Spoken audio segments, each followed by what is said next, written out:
আসসালামু আলাইকুম রহমতুল্লাহি ওবরকাতুহু। সম্মানিত দর্শক,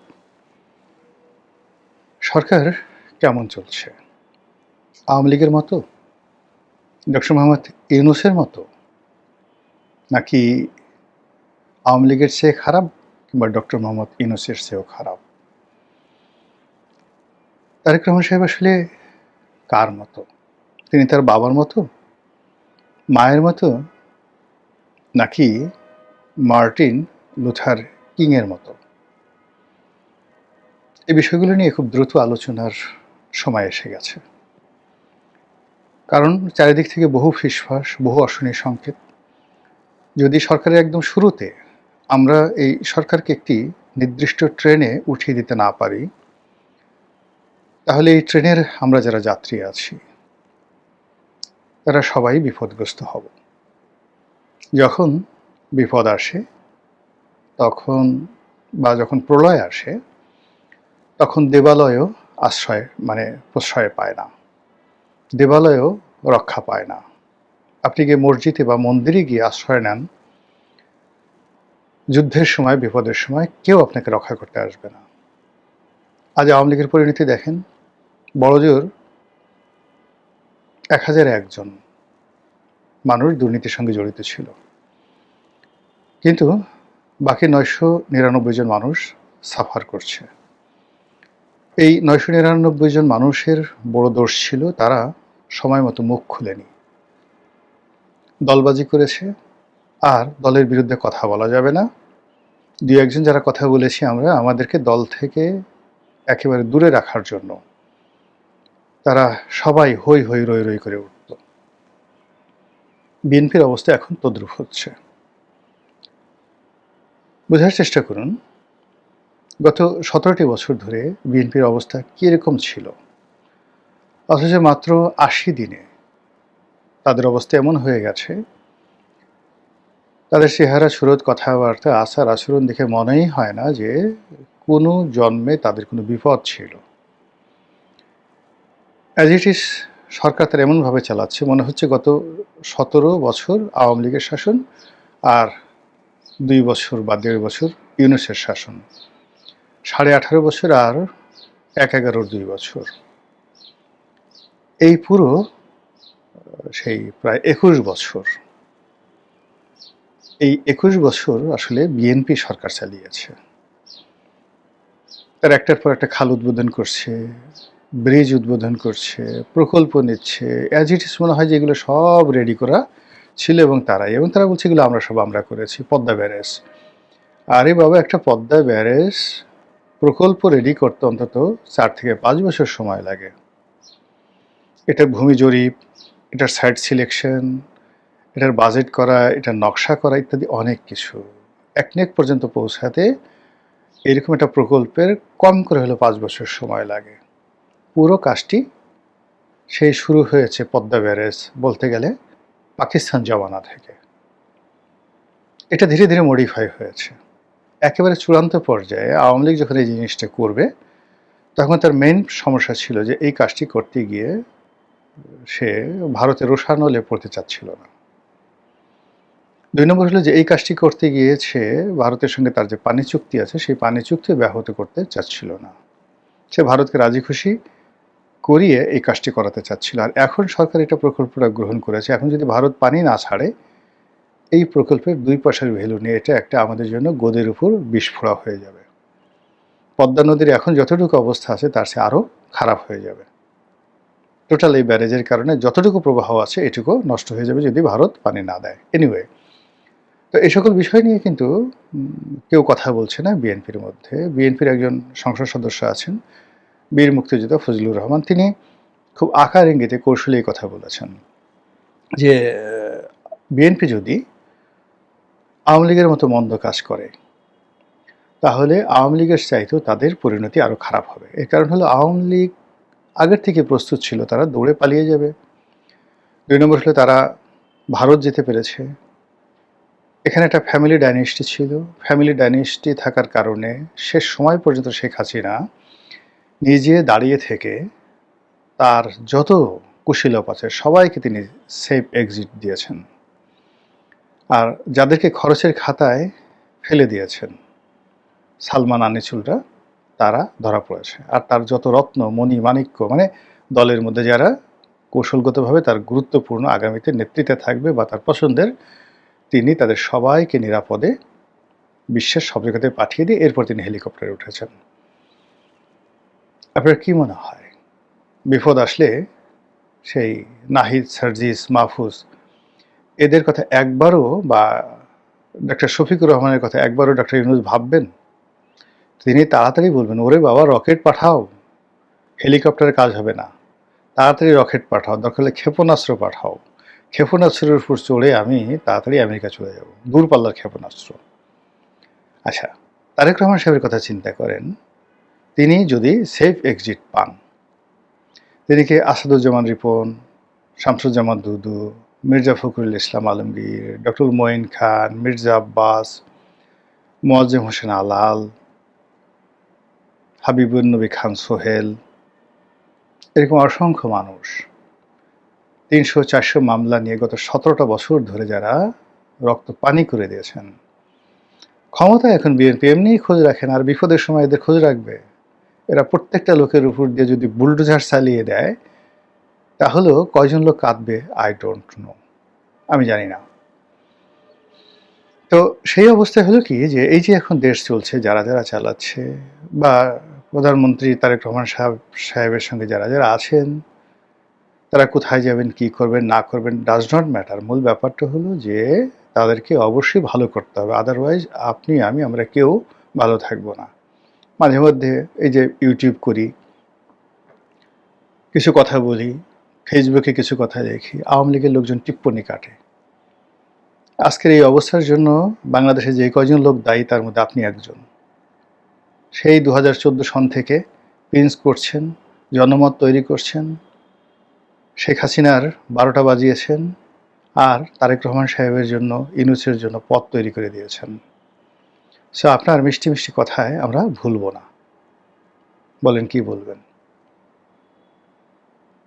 হয়তো মারবেন আগামী দিনে, হয়তো পথে ঘাটে লাঞ্ছিত করবে না, কিন্তু আমার এই ক্যারেক্টারিস্টিক্স নিয়ে আগামীতে আমি কোনো সুযোগ পাবো, এটা চিন্তা করা একটা মানে হাইয়েস্ট গ্রেডের নির্বুদ্ধিতা। ফলে কি হলো, যার জন্য পরিশ্রম করেছি সেই 2014 থেকে আজ অবধি টানা 10টি বছর, মানে আমি যেভাবে ছিলাম কচু পাতার পানির উপরে, অনেকটা সাপের ফনার একদম কাছাকাছি, তো সেই জায়গায় থেকে যে সফলতা অর্জন করেছি আমি, বা বিএনপি, বা এখন যারা আছেন তারা, ইভেন ডক্টর মোহাম্মদ ইউনূস, তো সবাই যদি আমরা সফল হই, সেই সফল হলে আমি কিছু পাই আর না পাই, অ্যাটলিস্ট মনে একটা আনন্দ। আমার সন্তান বা আমার বাবা আমাকে কিছু দিলেন না, কিন্তু তারা খুব বড় মানুষ, আমার আসলে কোনো অভাব নাই, তারা খুব বড় মানুষ, আমি এক ধরনের স্যাটিসফ্যাকশন থাকবো। অথবা ধরুন আমি খুব বড় হলাম, বিশাল এবং ব্যাপক কিছু, কিন্তু আমার সন্তান পথে পথে ঘুরে বেড়াচ্ছে, আমার বাবা না খেয়ে মারা গেছেন, সেটা কেমন লাগবে বলেন? তো কাজে এই যে বর্তমান বিএনপি যারা আছেন, তারা ভালো করুন, আরও মন্ত্রী হন, আরও বড় কিছু হন, আরও নেতা হন। আমরা কিছু মানুষ আছি, আমরা আমাদের মতো করে ভালো আছি, খেয়ে আছি, পরে আছি, ডাল ভাত আছি, এই যে আপনারা আমাদের কথা শুনতেছেন, এটাই আমাদের জন্য যথেষ্ট। তো সেই দিক থেকে এই যে বিএনপি যে ভালো করবে বা ভালো করবে না, এই বিষয়গুলো নিয়ে আসলে খোলামেলা কিছু কথাবার্তা বলা উচিত। তো ফজলুর রহমান সাহেব যেটা কথা বলেছেন, যে বিএনপি যদি আওয়ামী লীগের মতো মন্দ কাজ করে, তাহলে তাদের পরিণতি আরও খারাপ হবে। যেহেতু তিনি বিএনপির পোর্টফোলিওতে আছেন, বিএনপির চেয়ারম্যানের উপদেষ্টা, তিনি যেহেতু বিএনপি দলীয় সংসদ সদস্য, ফলে তাকে খুব গুণে বেছে কথা বলতে হবে। কিন্তু আমার জন্য তো আসলে ওই ধরনের কোনো লিমিট নেই, আমার বিএনপির কোনো সাধারণ সদস্যপদ নেই, আমি বিএনপির কোনো পদ পদবিতে আগামীতে যাওয়ার 1% সম্ভাবনা নাই। এমনকি যদি দলের কেউ বলেনও, অনুরোধও করেন, এখানে শতভাগ নিশ্চিত থাকেন যে এই বয়সে এসে আমি আর নতুন করে দলীয় রাজনীতিতে জড়াবো না। কিন্তু বিএনপির প্রতি আমার সফট কর্নার থাকবে। কোনো সরকারি পদ পদবি থেকে শুরু করে কোনো কিছুতেই দেখবেন না আমাকে। বললেও মানে যদি এখানে স্বয়ং প্রধানমন্ত্রীও বলেন এটা হবে না। তো কাজেই আমার যে বক্তব্য সেই বক্তব্যটা হলো নির্লোভ। সেই বক্তব্যটা হলো যে নিরপেক্ষ, উইদাউট প্রেজুডিস। এই দলে 2018 সন থেকে আছি, সরাসরি ইলেকশন করেছি। এ দলের যে কোনো পদ পদবি, তারপরে এমপি হওয়া, মন্ত্রী হওয়া, এটা আমার জন্য খুবই সহজ একটা বিষয় ছিল, সহজলভ্য ছিল, হয়তো এখনও আছে। কিন্তু আসলে আমার মনে হচ্ছে আমি এখন যে কাজগুলো করছি এটাই আমার জন্য উপযুক্ত এবং এখানে আমি কমফোর্ট জোনে আছি। তো সেই কারণে বিএনপির যে কোনো কথা আমরা সুন্দর করে বলতে পারবো। ফজলুর রহমান সাহেব যেটা বলতে পারেননি আমি বলছি যে বিএনপি এই অল্প সময়ের মধ্যে আওয়ামী লীগ গত 17 বছরে যা কিছু করেছে তার চেয়ে গত 17 মাসে বিএনপি তার চেয়ে বেশি খারাপ করেছে, বিশেষ করে চাঁদাবাজির ক্ষেত্রে, বিশেষ করে বিশৃঙ্খলা তৈরি করার ক্ষেত্রে, বিশেষ করে রাজনীতিতে পরিপক্কতা দেখানোর পরিবর্তে অপরিপক্কতা প্রদর্শনের ক্ষেত্রে আওয়ামী লীগের চাইতে, অর্থাৎ 17 বছরে যা করেছে 17 মাসে এই 3টা সেক্টরে আরও খারাপ কাজ করেছে। আর যে কাজগুলো এখন তারা করছে, বিশেষ করে শিক্ষা প্রতিষ্ঠানগুলোতে ছাত্রদলের কোথাও সুসংগঠিত একটি সংগঠন নেই। আজকে আমি যখন এই কাজটা মানে এই ভিডিওটা করছি তখন গাজীপুরে যেটা ডুয়েট, সেখানে ভিসি নিয়োগকে কেন্দ্র করে প্রচণ্ড মারামারি হচ্ছে। এটা থামবে না। এবং ঢাকা বিশ্ববিদ্যালয়ে যদি এই মারামারি হয়, বুয়েটে এটা হয়, ঢাকা কলেজে এটা হয়, বিশ্বাস করেন শিবিরের সঙ্গে ছাত্রদল কতটা পারবে আই ডোন্ট নো। এবং আজকের দিন পর্যন্ত চট্টগ্রাম বিশ্ববিদ্যালয়, রাজশাহী বিশ্ববিদ্যালয়, ঢাকা বিশ্ববিদ্যালয়, সিলেটের শাহজালাল বিজ্ঞান ও প্রযুক্তি বিশ্ববিদ্যালয়, এই জায়গাগুলোতে ছাত্র লীগ এবং ছাত্র শিবির তারা যেভাবে ওত পেতে বসে আছে ছাত্রদলকে ধরার জন্য, এখানে সংঘর্ষ যে কোনো সময় বেঁধে যেতে পারে। এবং যখনই জামাত নিজেকে কমফোর্ট মনে করবে না, তখন সঙ্গে সঙ্গে সেখানে মানে যাকে বলা হয় গন্ডগোল লেগে যাবে। অনেকে হয়তো বলার চেষ্টা করছেন যে বিএনপির সঙ্গে জামাতের যে সম্পর্ক আমাদের এবং মামুদের এরকম গোপনে গোপনে, কিন্তু ঘটনা না, তলে তলে ঘ্যাসাং হয়ে গেছে। কেউ বলতে পারছে না, বিকজ স্টিল মধ্যে মানে বিএনপি, ডক্টর মোহাম্মদ ইউনূস এবং জামাতের মধ্যে এখনো আমেরিকা একটা সংযোগ স্থাপন করার চেষ্টা করছে। কিন্তু তৃণমূল থেকে শুরু করে জেলা পর্যায় থেকে বিভাগীয় এবং কেন্দ্রে এই হিংসা, দেশ ঘৃণা ছড়িয়ে পড়েছে।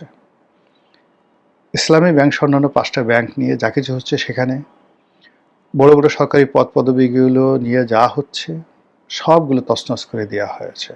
শিবিরের এবং জামাতের যত লোক আছে সবগুলোকে ঝেঁটিয়ে বিদায় করা হচ্ছে এবং তাদেরকে মনে করা হচ্ছে আওয়ামী লীগের চেয়ে বড় শত্রু।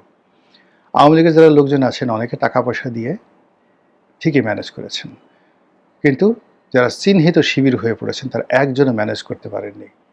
অনেক টাকা দিয়ে একজন এসপি গেছেন, শিবিরের একজন এসপি, জামাতের একজন এসপি একটা জেলাতে, কিন্তু অল্প দিন 15 দিনের মাথায় তাকে বদলি করে দেওয়া হয়েছে, ধরা পড়ে গেছে তিনি জামাতের লোক। এরকম ঘটনাগুলো ঘটছে সব জায়গাতে। এগুলো নিয়ে প্রচণ্ড বিরোধ। কিছু কিছু জায়গাতে বাহিনীগুলোর মধ্যে, সেক্রেটারিয়েতে, সরকারি অফিসে এমন অবস্থা হয়ে গেছে যেটা আওয়ামী লীগ জমানাতে এটা ছিল না। আপনি আগে নিয়ন্ত্রণ প্রতিষ্ঠা করেন অ্যাট ফার্স্ট, তারপর দলবাজি করেন। আপনার নিয়ন্ত্রণ নাই, আপনি দলবাজি করলেন।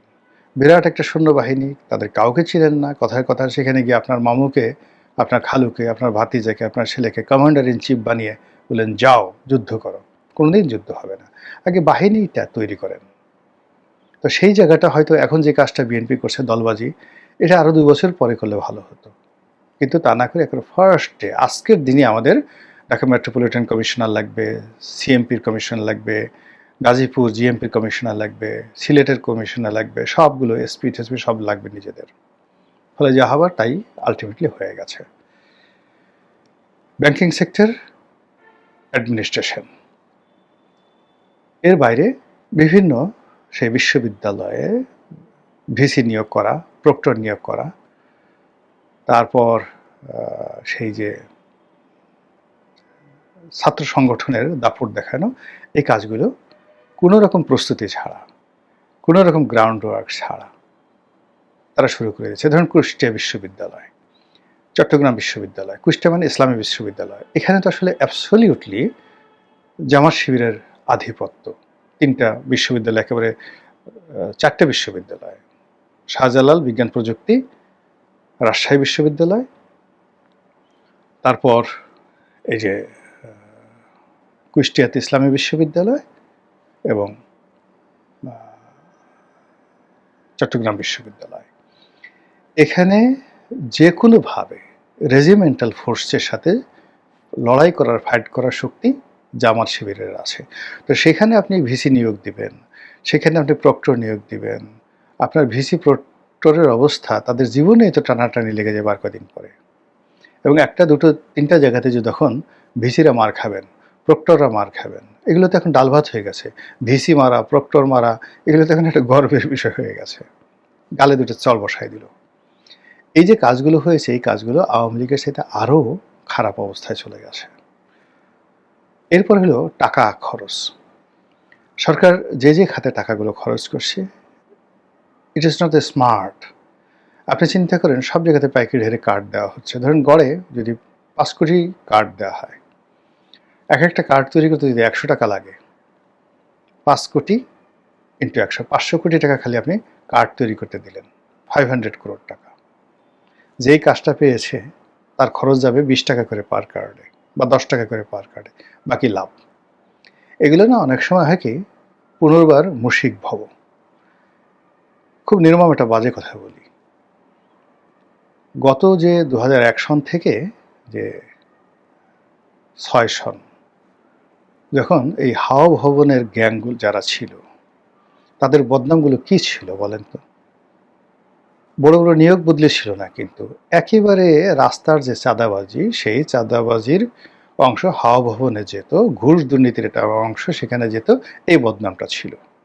আচ্ছা, এই যে আরাফাত রহমান কোকো, তারেক রহমান সাহেব, তাদের বদনাম কেন হয়েছিল? সদরঘাটে তারা 3-4টে লঞ্চ, একটা লঞ্চের দাম হয়তো 20 লাখ টাকাও না ওই জমানাতে। কি কোকো 1, 2, 3। তো যেই সময় কোকো 1, 2, 3 হয়, সেই সময়টাতে ধরেন 5টা লঞ্চ যদি নামাতে হয়, 5টা লঞ্চে সাকুল্যে 1 কোটি টাকা খরচ যাবে। আমাদের মতো মানুষ, মানে ওই সময়টাতে আমি গোলাম মোল্লা রনি 1 কোটি টাকা সদরঘাটে লঞ্চ থেকে মানে পানির মধ্যে ফেলে দেওয়ার মতো অবস্থা ছিল। ব্ল্যাক মানি না, হোয়াইট মানি। কিন্তু বদনাম হয়ে গেছে কি, আরে বাবা, পুরা কোকো জাহাজ বাণিজ্য করে ফেলছে। আর জানি না, একটা লঞ্চ নট মোর দ্যান 20 থেকে 30 লাখ টাকা মূল্যের ছিল না, ছোট ছোট লঞ্চ। সোনালী ব্যাংক থেকে 35 কোটি না 40 কোটি টাকা নিয়ে কি করলো, ডান্ডি ডাইং করলো। সেই ডান্ডি ডাইং কোথায়? কম্পোজিট, ওয়ান কম্পোজিট কোথায়? এরপরে কি করলো, মার্শাল ডিস্টিলারিজ করলো। মার্শাল ডিস্টিলারিজ করলো এবং সেখানে মদ তৈরি হবে। সব জায়গায় বদনাম শুরু হয়ে গেল যে এই সরকারের যারা লোকজন, তারেক রহমান সাহেব, এরা মদের ব্যবসা করতেছে। আচ্ছা বলেন তো, আর লাগে? আচ্ছা, গন্ডগোল লাগলো, বলেন তো, মাহিবি চৌধুরী এবং বি চৌধুরী, বদরুদ্দোজা চৌধুরী, তাদের সাথে আসলে সম্পর্কটা নষ্ট হলো কেন? নষ্ট হলো এই যে ঢাকা শহরে যে এই যে বিল বোর্ডগুলো আছে না, এই বিল বোর্ডের ব্যবসা নিয়ে, বিটিভির যে বিজ্ঞাপন ব্যবসা নিয়ে, এই ব্যবসা নিয়ে কোকোর সাথে, মাহিবি চৌধুরীর সাথে, বা হাওয়া ভবনের কোনো গুরুত্বপূর্ণ ব্যক্তির সাথে, বা কোকোর কোনো বন্ধুর সাথে মাহিবি চৌধুরীর দূরত্ব, এটাই আমরা শুনেছি। বলেন তো, এই যে রাস্তায় কে বিলবোর্ডটা নেবে, সাইনবোর্ডটা নেবে? এরপরে হঠাৎ করে ঢাকা সিটি কর্পোরেশনের সৌন্দর্য বর্ধনের কাজ কে করতেছে? সব জায়গাতে নাম হয়ে গেল কোকো করতেছে, কোকো করতেছে, তারেক জিয়া করতেছে। সত্য মিথ্যা আমরা কিছু জানি না, কিন্তু পুরো রোড ঘাট, রাস্তা বড় হচ্ছে, এখানে কটা গাছ লাগানো হচ্ছে, ই হচ্ছে।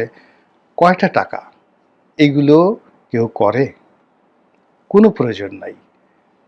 সরকারের এত সুন্দর সুন্দর প্রকল্প আছে, যেখান থেকে এই যে ধরুন শেখ হাসিনার লোকজন হাজার কোটি টাকা নিয়ে গেছে, কেউ টের পায়নি। তো অথচ আপনি 10 কোটি টাকা 20 কোটি টাকা লাভের জন্য কি বদনাম।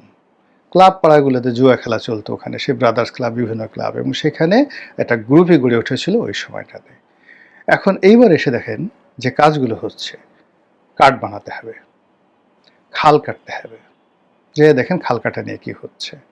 ফলে এইগুলোর যে জাস্ট শুরু হলো তো মাত্র 70-80 দিন, আপনি 3 মাস 4 মাস যেতে দেন, 6 মাস যেতে দেন, এই অক্টোবর নভেম্বরের মধ্যে দেখবেন যে এইগুলোর দুর্গন্ধ কিভাবে ছড়ায়। জামাত এখন যে ভাষায় কথা বলছে, এনসিপি যে ভাষায় কথা বলছে, নাসিরুদ্দিন পাটোয়ারিরা যে ভাষায় কথা বলছে, এমনকি একসময় যারা মানে জনাব তারেক রহমান সাহেবের ব্যাপারে যাকে বলে জীবন দিয়ে দিত, সে আমতারেক তো একটা সময় পিনাকির পক্ষে কথা বলতো, একসময় জামাতের পক্ষে কথা বলতো, আবার বিএনপির পক্ষে কথা বলা শুরু করেছে। কিন্তু এখন আপনি গিয়ে দেখেন আমতারেক ইজ নট হ্যাপি। এরকম মানুষের মুখ আপনি বন্ধ করতে পারবেন তো। এর ফলে কি হচ্ছে, সরকার দ্রুত জনপ্রিয়তা হারিয়ে ফেলবে, সরকার দ্রুত বদনামের শিকার হয়ে পড়বে। আর আমাদের দেশে ভালো কাজ করে জীবনে কেউ রিওয়ার্ডেড হয়েছে, নট লাইক দ্যাট। আবার মন্দ কাজ করে মানুষ শাস্তি পেয়েছে, সেটাও বলা যাচ্ছে না। একটা মধ্যপন্থা অবলম্বন করতে হয়। খুব বড় মেধাবী লোক আমাদের দেশে পয়দাই হয় না, এই জমিন ওই ধরনের কেউ পয়দা করতে পারবে না, কোনোদিন করতে পারে নাই। আমাদের দেশে যারা লোকজন আছে, আমরা সেই কামার কুমার জেলে একেবারে সাধারণ মানুষ, অন অ্যাভারেজ। তো এদের মধ্যে কেউ হয়তো একটু 19-20 একটু বেশি, সেই নেতা হবে, সেই চেয়ারম্যান হবে, মেম্বার হবে, এমপি হবে, মন্ত্রী হবে, এরাই হবে। তো সেই দিক থেকে এখন যারা আছেন, তারা যদি মনে করেন যে তারা মানে মঙ্গল গ্রহ থেকে আসছেন, তাদের জ্ঞান গরিমা শক্তি সমর্থ অনেক বেশি, নো। আপনারা আমাদেরই মতো অন অ্যাভারেজে, you have got the opportunity and I have not gotten the opportunity. আমি পাইনি, আপনি পেয়েছেন, এই যে ডিফারেন্স। কাজেই সতর্ক হন, সময়কে ব্যবহার করুন, আমাদেরকে শান্তি দিন, স্বস্তি দিন, এবং আপনারাও শান্তিতে থাকুন, স্বস্তিতে থাকুন। আসসালামু আলাইকুম রহমতুল্লাহি ওয়া বারাকাতুহু।